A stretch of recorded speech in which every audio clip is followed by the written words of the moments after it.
Lesline. So today is day 5. You are almost done. You almost made it there, and I am so proud of you.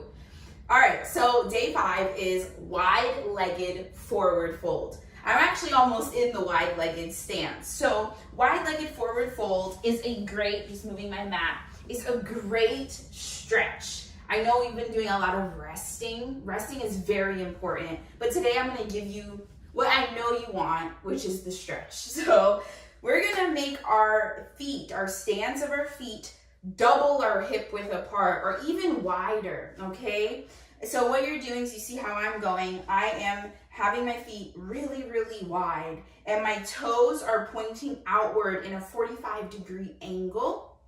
Have a slight bend in those knees, and we're gonna fold our upper body for wide-legged forward fold. So what I like to do is I like to inhale my hands up to the sky, reaching my fingertips up, up, up.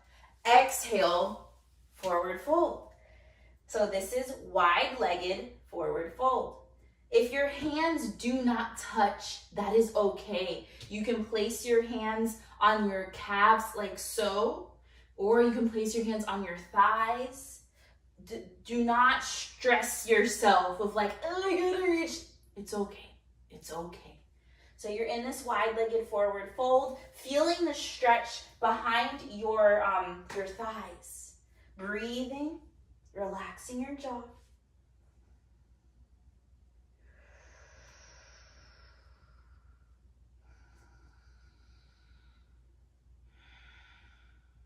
Making sure your shoulders aren't by your ears. So maybe bring your hands back slightly to create space in your upper body. When you're ready, gently roll your body up. Your head should be the last thing that comes up.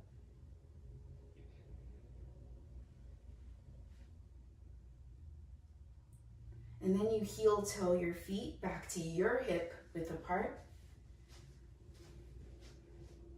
And you just did wide-legged forward fold. I'll see you in the next video.